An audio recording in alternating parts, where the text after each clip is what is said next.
Opa. Boa noite. Existindo quórum legal, invocando a proteção de Deus, declaro aberta a 11ª reunião ordinária da Comissão de Relacionamento Institucional das Relações Internacionais e do Mercosul, cumprimentando ao nosso vice-presidente Sareta, o deputado Fernando, o deputado Mário Mota, não sei se tem mais alguém online, o Matheus Cadorim, sim, o Sareta, nosso vice-presidente, né? O nosso ex-presidente da casa aqui, o pessoal é quem nos dá as instruções.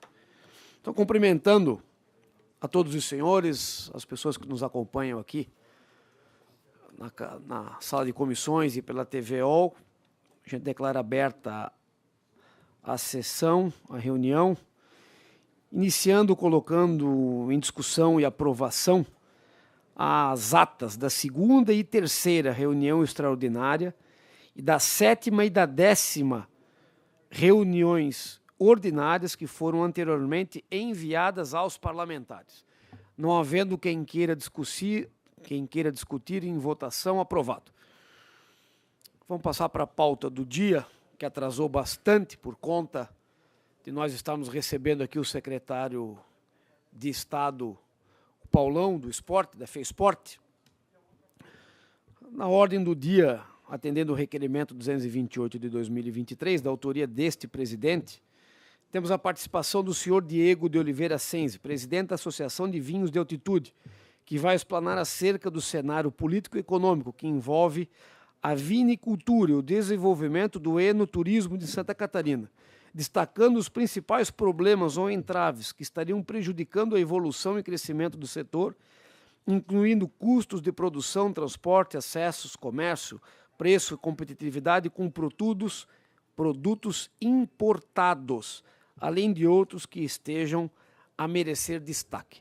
Então, eu começo agradecendo ao senhor Diego, querido amigo pessoal, ao Fúvio Neto, que está acompanhando ele lá da Quinta da Neve, aos nossos demais produtores, amigos e as pessoas que nos ouvem. Esse é um assunto, principalmente aqui do Mário Mota, de muito interesse, deputado Pedrão também, de muito interesse do catarinense.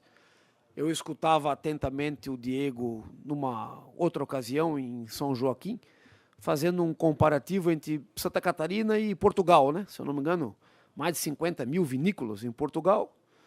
Aqui em Santa Catarina, de maneira profissional mesmo, não sei se a gente chega numa centena. Olha tudo que nós temos e eles não têm, né? Olha o tamanho do Brasil, olha a nossa diversidade, olha o nosso potencial. Quanto que a gente deixa de ganhar em não desenvolver todas as nossas potencialidades. Então, para não perder tempo, já que a gente está bem atrasado, eu passo direto ao senhor Diego e depois aos deputados que queiram fazer algum tipo de indagação. Obrigado. Obrigado, deputado Carlos Humberto, pela oportunidade, por nos abrir esse espaço na comissão. Cumprimento também os demais deputados, Pedrão, Mário. Obrigado aos colegas produtores, Hernani, Acari, Fúvio Neto, que estão aí nesse desafio que é o desenvolvimento dos projetos de vitivinicultura em Santa Catarina e no Brasil. A gente fica realmente agradecido pela oportunidade. É muito importante que a gente possa mostrar aqui na Assembleia, mostrar para o Estado, né, o que está sendo feito e quais são nossos maiores desafios, as nossas maiores dificuldades à frente desse mercado. Nesse primeiro momento, nessa entrada nossa aqui na comissão, a gente optou por mostrar 2 pontos bastante interessantes e que são grandes desafios, que é a infraestrutura e o descaminho. Nós temos aí demandas tributárias, só que tudo isso vem tramitando também na esfera federal, né? É importante que todos saibam que o mundo do vinho ele tem reflexos do poder público em todos os seus âmbitos, tanto no município, quanto no Estado, quanto na ordem federal. E temos aí, então, reforma tributária sendo discutida. Temos hoje um tema muito forte tramitando em Brasília, já aprovado pelo Senado, que é a inclusão do vinho como alimento ou até mesmo como complemento alimentar. Isso é de uma importância muito grande, isso muda a classificação tributária e até a nossa posição junto à nova reforma tributária que vem. Mas, como estamos na nossa casa, no nosso Estado, acho que o mais importante é a gente falar das demandas que o Estado já vem contribuindo, né, e vem abrindo esse espaço e tem muito por fazer. O nosso principal ponto hoje de desenvolvimento, que fomenta, a exemplo do que a gente falava, né, deputado Carlos, a comparação com Portugal, por exemplo, que hoje são 70 mil vinícolas, né, e cabe... Quantos Portugal cabe dentro da Bahia, por exemplo? Né? E a Bahia hoje já está crescente também nesse desenvolvimento de produção de vinho, mas a gente tem realmente um potencial incrível pelo Brasil afora. Nós aqui na Vinhos de Altitude, hoje a gente pode já falar, né, da nossa serra, nós estamos aí dentro do projeto do Vinhos de Altitude, tem uma apresentação um pouquinho mais longa, mas para a gente não se alongar muito, nós estamos hoje em 20% do estado.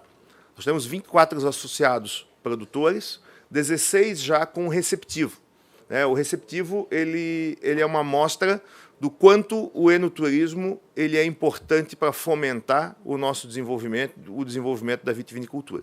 O brasileiro, como consumidor, ele ainda é um pouco preconceituoso, ele ainda faz a opção do importado, às vezes em detrimento do vinho nacional, e essa opção ela nem sempre ela é assertiva. Hoje nós temos problemas que vão no descaminho, que vem também o vinho falsificado, que vem o vinho mal cuidado, que vem e fica aí 10, 15, 20, 30, 60 dias navegando ou em pátio de porto, em container não refrigerado, perdendo qualidade, né? E os produtores daqui se esmerando cada vez mais em busca de qualidade e perfeição para fazer frente, né, àquela competição que o mundo do vinho ele impõe. O vinho ele é um processo de consumo, eu conversava antes com o Humberto ali fora, ele é muito formal, né? A gente acaba pegando uma taça, fazendo todo um ritual, e isso acaba dificultando o consumo. Quando é uma cerveja, o consumo é rápido, pode ser num copo plástico num evento, pode ser numa taça, pode ser num copinho, e ele é muito mais objetivo. E o vinho tem essa formalidade, ela acaba, às vezes, inibindo um pouco o consumo e fazendo as pessoas buscarem, né, um vinho importado sem dar o devido valor àquilo que é feito aqui com muito cuidado, com muito capricho, né, e toda uma entrega diferenciada. Tá? Então, hoje, o desenvolvimento nosso do turismo na Serra ele é crescente, o nosso consumo no Brasil ele tem aumentado muito. A gente, antes, né, período pré-pandemia, o Brasil vinha com consumo per capita de 1,5 litro. Hoje já estamos virando na casa de 3, então a gente tem o dobro no pós-pandemia do consumo de vinho em âmbito nacional. E isso mostra que nós temos um grande caminho pela frente, tá? Um grande projeto de cada uma das vinícolas, né, em ampliar esse receptivo, trazer as pessoas para dentro de casa. E o que é que nós precisamos do Estado, que o Estado pode fazer, já tem feito, mas nós precisamos de celeridade, né, que é a infraestrutura. Exemplos rápidos, acessos, fundamental, né? Nós temos hoje 3 projetos na Serra em andamento, projetos que também sofreram, né, com a transição de governo, por conta do entendimento, a reavaliação das secretarias, de todos esses compromissos, esses contratos, mas que agora a gente precisa acelerar. Né? Nós temos que voltar a abrir essas vinícolas, nós estamos com algumas vinícolas fechadas, sem acesso, por conta do estágio da obra, né? E, obviamente, com tudo que a gente sofreu, o Estado tem sofrido nesses meses de chuva, né? Por conta do El Niño, que realmente ele atinge, aí também, além do acesso, ele atinge também a nossa produção. Né? Hoje, né, eu falava na entrevista ali fora, a gente está sendo impactado também por conta dos vinhedos. A gente tem que tratar, a gente tem dificuldades de tratamento do vinhedo nesse período, porque é chuva recorrente, o solo fica muito úmido, a gente não consegue trabalhar com os tratores mais pesados, com pulverizadores. Então, assim, toda essa demanda né, acaba prejudicando os nossos processos. Hoje, as vinícolas precisam receber, né, a venda nas vinícolas ela é muito importante. As estruturas estão sendo montadas com restaurante, com passeios, com piqueniques, outras com jantares harmonizados, e isso precisa realmente do apoio do Estado para fazer essa infra. A gente tem feito, né, cada vinícola feito a sua parte, no sentido de ampliar. Se a gente for olhar na história da associação, nós deveríamos ter aí nos últimos 5 anos, pelo menos umas 10 vinícolas que criaram o seu receptivo que não tinham até então, porque realmente o volume de pessoas na Serra tem aumentado muito, então a gente precisa realmente dessa contrapartida do Estado. O Estado tem se mostrado parceiro, está evoluindo, né? O governador Jorginho tem nos visitado, tem estado lá com a gente, e nós precisamos cada vez mais fortalecer isso. Temos órgãos apoiando, temos o SEBRAE, a FEComércio, que também tem participado, nos ajudado com esse desenvolvimento, com feiras, com a nossa presença fora do Estado, né? Tanto com feiras no Rio Grande do Sul, como tivemos no mês passado, tivemos feira em São Paulo, SEBRAE, Secretaria de Turismo do Estado, nos ajudando, a gente já está nos posicionando com outra visibilidade. Como pode ser visto aqui, o Brasil hoje é o 15º maior produtor de vinhos. É um número ainda pequeno diante do que o mundo consome, mas, se a gente for olhar Santa Catarina, nós já somos o 2º maior produtor do Brasil. O Rio Grande do Sul ele tem uma hegemonia pela tradição e pelo histórico de produção deles, até pela imigração e tudo mais. Hoje ainda representa algo em torno de 80% da produção do país, mas a gente já está em 2º lugar e estamos numa crescente. Hoje nós não temos só a nossa região Vinhos da Altitude, nós já temos o sul do estado com a uva Goethe, temos alguma coisa de produção no Vale do Itajaí, norte do estado também, então, e a uva ela se adapta, né? A gente tem hoje muita tecnologia em EPAGRE, em Embrapa, então esses são órgãos que a gente pode contar. E dentro do poder público, do governo do Estado, a gente tem inúmeras secretarias que podem nos ajudar.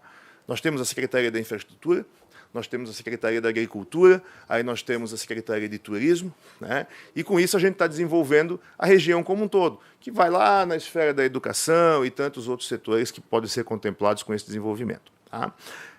Passado esse assunto da infraestrutura, que é uma necessidade, e a gente pode depois, numa outra oportunidade, também detalhar mais alguns pontos onde o Estado pode nos ajudar e nos auxiliar, nós vamos para um problema que é o descaminho, que é um problema generalizado no mundo.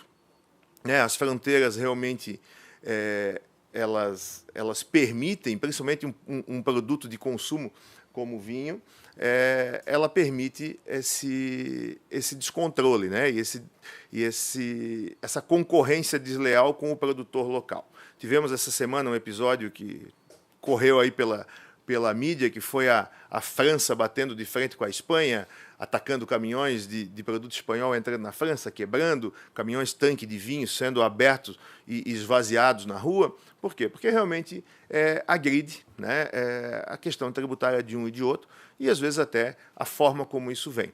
Nós temos hoje, aqui no Brasil, né, aqui em Santa Catarina, principalmente a nossa fronteira com a Argentina, com o Paraguai, que tem um volume de entrada muito grande. É fato, é sabido por todos, até pela facilidade de comunicação que nós temos hoje, né, a gente tem recebido diariamente ofertas, e isso a gente sabe que vai em todas as esferas, né, de oferta do vinho, aquele vinho do Descaminho, aquele vinho que você gosta. Deputado, você gosta desse vinho aqui? Eu tenho, um amigo meu trouxe. E por quê? Porque são vinhos que chegam de forma ilegal. E o Descaminho, ele dá uma volta em outras esferas que, às vezes, as pessoas não entendem. Quando você fala de um vinho que veio de forma ilegal, você também tem que considerar que esse vinho pode ser falsificado, muitas vezes ele é, né? E temos também aquele vinho que não veio pelo Descaminho, que é um grande problema generalizado no Brasil, que é a importação fraudulenta. Hoje, é sabido, né, no mercado, tem números que apontam que mais de 80% do vinho importado no Brasil, ele chega no Brasil abaixo de $3. Tá? Isso é um número muito absurdo. A gente falava, Neto, há pouco, poxa, como é que alguém faz um vinho a R$15? Poxa, a gente compra a garrafa vazia, a gente paga 5. Aí a gente tem que botar uma rolha, tem que botar uma gaiola, tem que botar um rótulo, uma caixa, pagar um frete, pagar um imposto, pagar uma comissão e ainda encher de vinho.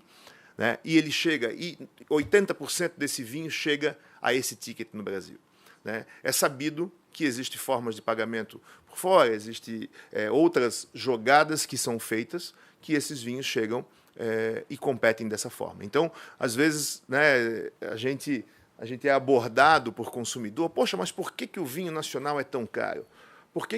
Não é? Ele é o custo, as demandas de investimento que a gente tem são cada vez maiores, os equipamentos são cada vez maiores, né? A gente falava agora do solo encharcado. Poxa, você tem que sair de um trator, você tem que partir para um drone.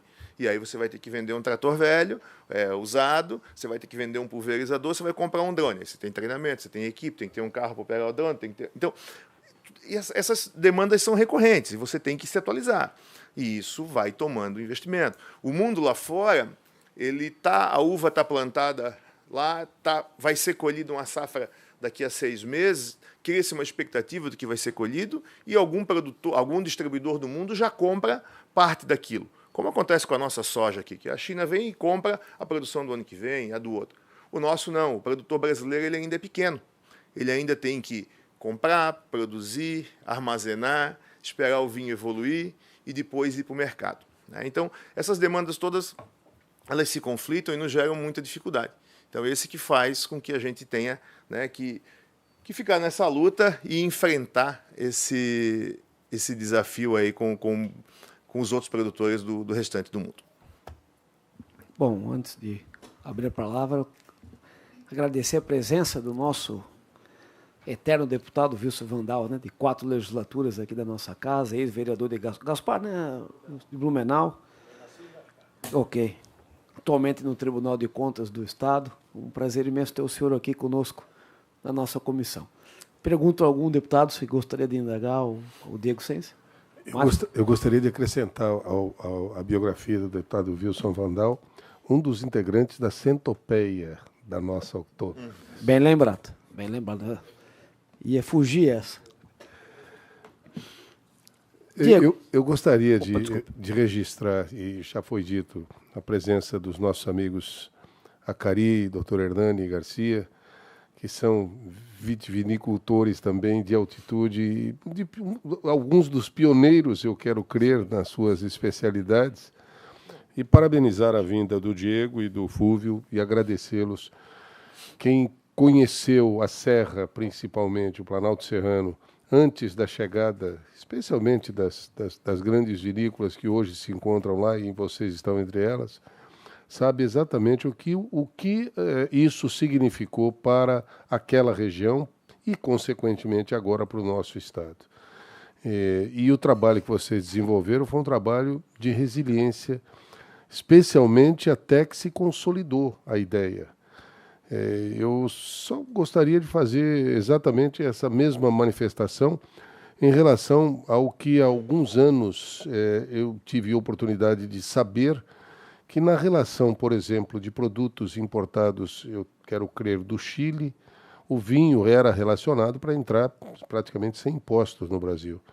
E a pergunta que eu fazia naquela época e faço hoje, como concorrer exatamente, e o senhor já antecipou a questão dos $3 por garrafa, eu tenho a impressão de que apenas dessa forma é possível, além de outras jogadas que não são tão claras e honestas, digamos, como poderíamos naturalmente esperar, não é isso? É isso mesmo. Wilson, falamos hoje cedo, né? Obrigado pela presença, agradeço aí a parceria de estar com a gente aqui nesse momento. Conversando com o Neto, né, hoje superintendente do MAPA, tem fatores que, às vezes, acontecem e o mercado do vinho não sabe. O Ministério da Agricultura do Chile, ele permitiu a adição de 7% de água no vinho, que é o conhecido como vinho reservado, que é vendido para o Brasil. Quer dizer, quem é que imagina que está entrando no nosso mercado um vinho diluído, né? E aqui a gente lutando por uma eficiência, tentando fazer o melhor possível, e aí vai para o mercado, você vai competir como, né? Você chega numa rede distribuidora, numa rede de supermercados, numa rede atacadista, como hoje, né, os atacarejos, que são muito mais robustos em volume, em força de compra, como é que você vai competir com isso, né? Então realmente, essas são mostras do quão difícil fica essa competição entre fronteiras, né? E principalmente falando de Chile e Argentina, que estão na nossa frente há anos e com uma capacidade produtiva muito grande. O senhor me permite, o Fúvio Neto, além de produtor de vinho, é superintendente federal do Ministério da Agricultura e Pecuária em Santa Catarina. O senhor fique à vontade, se o senhor quiser fazer algum tipo de contribuição. Obrigado, deputado. Cumprimentar o deputado Carlos Humberto, meu querido amigo Fernando, Mário Mota, Pedrão, caríssimo amigo Vandal, doutor Hernani Acari.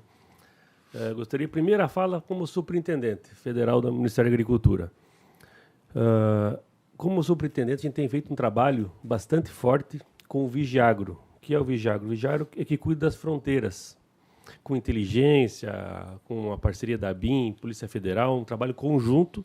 A gente está fazendo um trabalho muito forte para o combate do descaminho. E está surtindo efeito. Está surtindo efeito. Vamos potencializar, estamos aumentando o efetivo, vai ter novo concurso agora, então estamos fazendo um trabalho bastante forte para combater isso.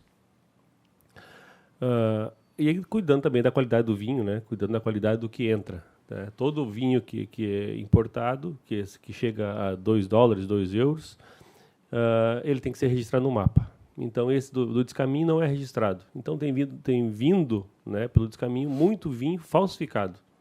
A Angélica Zapata, ele vende mais vinho no Brasil do que produz lá. Então, tem algumas coisas assim que não... E o pessoal acha bonito, né? Então, a gente está combatendo bastante forte. E agora, como vitivinicultor, o nosso vinho, a qualidade do vinho catarinense está sobressaindo no mundo. Teve agora, recentemente, no mês passado, nesse mês, nós ganhamos, os vinhos catarinenses ganharam um prêmio. Na Itália, o melhor vinho do concurso foi vinho catarinense. Então, nós somos um expoente no mundo, não só no Brasil, mas a qualidade do vinho. Para o vinho catarinense ganhar na Itália, não é os espumantes do Dr. Hernani, os vinhos da Pericó, da Quinta da Neve, da Vivaldi. Então, assim, de todos os... Opa, obrigado, agradeço. Sauvignon Blanc. Isso. Olha aí. Então, os vinhos estão com um potencial muito grande, ganhando prêmios no mundo afora. Então, acho que o Estado já está fazendo isso, já tem esse olhar, o Estado está tendo esse carinho, né? A Serra Catarinense é a queridinha do Estado, o Mário conhece muito bem, mas precisamos da infraestrutura.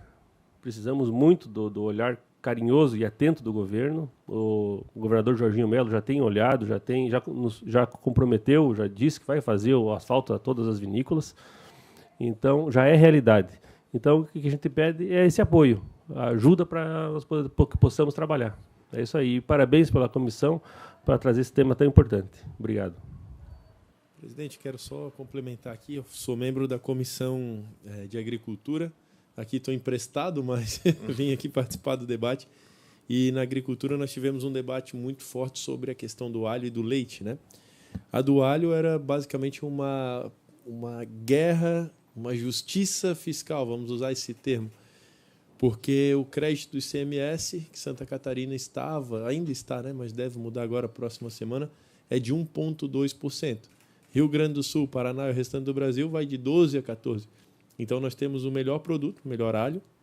Chega na hora de vender, o comprador fala, não, tudo bem, teu produto eu conheço, compro de olho fechado, é nota 10, tal, fecha preço, fecha tudo. E quanto que é o meu crédito do ICMS? 1,2%. Muito obrigado, amigo. E o alho fica. Ao ponto que nós tínhamos 3.000 hectares de alho sendo produzido, hoje 995 hectares. Então, reduziu a 1/3 do que era. Cada hectare de alho, 16 empregos diretos. Então, gerou desemprego. Então, o governo está fazendo essa correção. Nós fizemos um ajuste ali na proposta, porque capacidade de expansão os produtores têm, é tudo que eles mais querem. Então, nós negociamos para que o governo do Estado não tivesse uma perda de receita, negociamos uma tabela de escalonamento de ampliação de produção. Ganha os 12%, mas vocês aumentam 12%? Sim, eles vão aumentar 100% desse ano para o ano que vem. O governo ainda vai arrecadar mais e a produção vai gerar mais emprego, enfim. E aí a minha pergunta para vocês é, como é que está essa questão tributária? O que vocês acham que o governo pode estar sendo feito, pode estar fazendo para melhorar o setor nosso? Vamos lá. Nós falando, né, aqui na nossa casa, Santa Catarina, o governo do estado já é um parceiro de longa data. A gente já tem um tratado diferenciado. Então, né, o produtor do vinho hoje tem um TTD, o que nos posiciona bem no mercado nacional. Existe um problema que a ST pelo Brasil afora. Santa Catarina, em 2019, entendeu quando o Rio Grande do Sul tirou a ST do vinho. Santa Catarina também seguiu e acompanhou a decisão. Então, no âmbito estadual, a gente pode dizer que a gente está bem apoiado e bem amparado pelo governo do estado. A nossa maior luta ela vem no âmbito federal, né, que é essa classificação como alimento, onde a gente passa aí sim a isentar IPI, PIS, COFINS, e aí começaria toda uma nova mudança de posicionamento tributário do mundo do vinho. Só fazendo um complemento, então, já para a gente sair com o encaminhamento, até vou pedir desculpa, eu tenho uma outra reunião agora, 6h30, deixar como encaminhamento que a gente possa fazer aqui em conjunto um requerimento e colocar para os demais deputados, sair com 40 assinaturas favoráveis, é uma moção de apoio ao nosso setor e que seja direcionada ao governo federal e também ao Congresso, enfim, para que possam auxiliar nessa classificação nova, porque o nosso produto aqui merece, né, todo o nosso respaldo. E com certeza o Brasil consome o vinho catarinense. Então, se o vinho chegar na prateleira com um preço menor, significa mais consumo, nosso vinho mais forte, assim poderemos evoluir, né? Então, deixo como encaminhamento aqui para acrescentar o Fórum Catarinense aí lá de Brasília, nossos 16 deputados, né? E 3 senadores. Uma provocação, importante até saber, a comissão que está à frente em defesa desse projeto da inclusão como alimento ou como complemento alimentar, o nosso deputado de Santa Catarina, Daniel Freitas, é o vice-presidente da comissão. Né? Isso também já nos dá uma abertura. Que bom. Então, já temos uma abertura, né, lá em Brasília também, temos já um representante forte dentro dessa comissão. Já merece um brinde. Então, falando em brinde, quando é que vai ser a abertura da Vindima aqui em Florianópolis? Dia 22. Ano que vem, em março, é o 10º ano da Vindima dos vinhos de altitude. Né? Para a gente é uma satisfação muito grande, vai ser um evento grandioso, com toda certeza. Acho que esse ano o deputado Carlos Humberto estava, Mário Mota... O ano passado. Ano passado, né? E esse ano, então, ali de 2024, com certeza vai ser um grande evento. A nossa ideia é fazer o lançamento dia 22 de novembro, Desculpa. 100 dias antes da Vindima. Estava esse ano também. Estava esse Sebrae, ano, por isso que eu lembrei isso, exatamente. C401. Mas vocês vão fazer aqui na Assembleia ou na Agronômica? O secretário de Turismo, Evandro, não confirmou ainda, que ele estava dependendo da agenda do governador e da Casa Agronômica, mas era um pedido do governador que o evento fosse na Agronômica. Seria simbólico. Então, eu acho que é bastante simbólico, a gente está tentando conciliar. Né? Podendo ser na Agronômica, vai ser dia 22 de novembro, se não, faremos aqui na Assembleia Legislativa. Aqui, vamos pedir autorização para o Fernando, é ele que autoriza, se a gente pode fazer ou não. Bastante taça, vamos tocar, né? Eu pergunto se alguém mais gostaria de fazer. Se alguém mais gostaria 25, de fazer uso da. O senhor, TTD, ele tem a redução. O nosso conselheiro Vandal, o senhor gostaria de dar alguma contribuição? Nosso deputado. Olha, eu cheguei a convite, o Diego, falando mesmo por telefone, falou da reunião, disse, olha, eu vou estar no Tribunal de Justiça, na inauguração da Vara da Fazenda, e quem sabe se der eu vou passar aí na Assembleia, e tive a oportunidade de passar aqui e rever vários amigos aqui. O que eu quero deixar aqui claro é cumprimentar os deputados aqui por essa comissão, trazer o pessoal dos vinicultores aqui, debater esse assunto que é tão importante, uma bebida alimentar, né? O meu cardiologista me orientou a tomar uma taça de vinho todos os dias. Eu fui lá na Cristal, em Blumenau, mandei fazer uma taça daquela maior. De 1 litro? Mas o vinho ele realmente é um produto que temos que dar uma atenção e um carinho pelo aquilo que já foi falado, que eu peguei aqui, o que vem de fora aí, meio contrabandeado e muitas vezes, né, várias vezes ilegais. E eu acho que a Assembleia merece o nosso aplauso. Eu, como cidadão de Santa Catarina, não como conselheiro, cumprimento vocês aí por esse gesto de atender aí os empresários do ramo, que sofrem bastante. Eu já fiz alguns roteiros aí, eu sei a dificuldade que é de produzir o vinho para chegar num preço justo, né? Então, parabéns, vocês, deputados, parabéns à Assembleia Legislativa. Obrigado ao nosso conselheiro, eterno deputado Wilson Vandal. Então, agradecendo a participação de todos, a gente declara encerrada a presente reunião. Obrigado. Obrigado,